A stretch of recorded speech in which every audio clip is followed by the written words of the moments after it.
GDB Facebook পেজে আমি শাহরিয়ার বাবু আপনাদেরকে স্বাগত জানাচ্ছি। এই মুহূর্তে আমি রয়েছি মিরপুর শেরেবাংলা জাতীয় ক্রিকেট স্টেডিয়ামে, যেখানটায় চলছে কোয়ালিফায়ার 2 এর match. Fortune Barishal versus Rangpur Riders কিন্তু মোকাবেলা করছে এই মুহূর্তে। প্রথমে ফরচুন বরিশাল কিন্তু টস জিতে ফিল্ডিং বেছে নিয়েছিল, এরপর রংপুর রাইডার্স ব্যাটিং করেছে। তারা 149 রান সংগ্রহ করেছে এবং এই মুহূর্তে ফরচুন বরিশাল কিন্তু 150 রানের লক্ষ্যে ব্যাটিং করছে। তারা ফাইনালে যেতে হলে কিন্তু 150 রান করতে হবে। প্রথম ইনিংসের কথা যদি বলি, যে রংপুর রাইডার্স কিন্তু একটা সময় 77 রানে 7 উইকেট তাদের পড়ে গিয়েছিল। তারপর কিন্তু তারা আশঙ্কা ছিল যে 100 রান করতে পারবে না, কিন্তু শেষ মুহূর্তে শামীম পাটোয়ারি তিনি কিন্তু একা হাতেই ম্যাচটা ঘুরিয়ে দিয়েছেন। অর্থাৎ তিনি এবারের চলমান বিপিএলে সবচেয়ে দ্রুততম 50টা কিন্তু তার ব্যাট থেকে এসেছে। 20 বলে 50 রান তিনি করেছিলেন এবং শেষ পর্যন্ত 24 বলে 59 রান করে রংপুরকে একটা সম্মানজনক স্কোর এনে দিয়েছিলেন।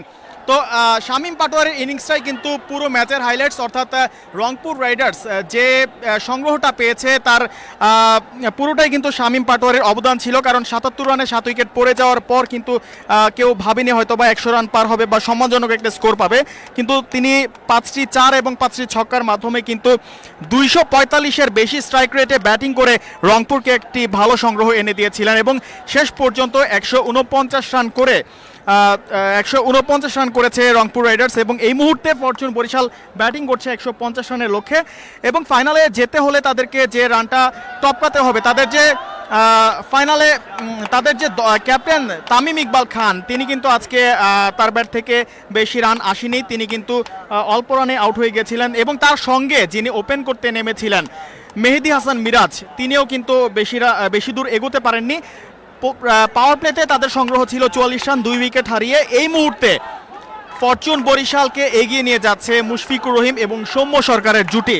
তো দুজনের জুটিতে কত দূর যায় ফরচুন বরিশাল এবং শেষ পর্যন্ত ফাইনালের জন্য তাদের তরি তীরে ভিড়ে কিনা সেটাই এখন দেখার বিষয়।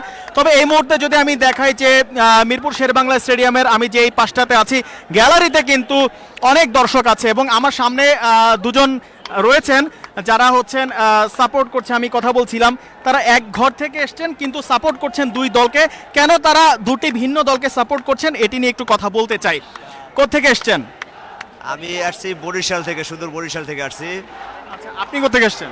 আমি বরিশালের বাট ঢাকা থাকি। আচ্ছা, কোন দল সাপোর্ট করেন? রংপুর 75। আচ্ছা, কি সাকিবের কারণেই রংপুর সাপোর্ট করা হয়? আমি তামিম সাকিব তামিম বেশি তামিম। অর্থাৎ একই জায়গা থেকে আসলেও কিন্তু দুই দলকে সাপোর্ট করছেন, এরকম আমার পাশে অনেকের সাথে কথা বলছিলাম। অনেকেই কিন্তু ভিন্ন ভিন্ন দল সাপোর্ট করছেন, একসাথে এসেও ফ্রেন্ড হয়েও কিন্তু তারা ভিন্ন ভিন্ন দল সাপোর্ট করছেন এবং যেই অবস্থাটা দেখা যাচ্ছে যে হাড্ডাহাড্ডি একটা লড়াই চলছে এই মুহূর্তে মিরপুর শেরেবাংলা স্টেডিয়ামে এবং শেষ পর্যন্ত শেষ হাসিটা আসলে কারা হাসেন, অর্থাৎ ফরচুন বরিশাল না রংপুর রাইডার্স শেষ হাসিটা হাসবেন এবং 1 মার্চের ফাইনালে কুমিল্লা ভিক্টোরিয়ান্সের প্রতিপক্ষ কারা হবেন সেটি কিন্তু বোঝা যাবে ম্যাচ শেষেই।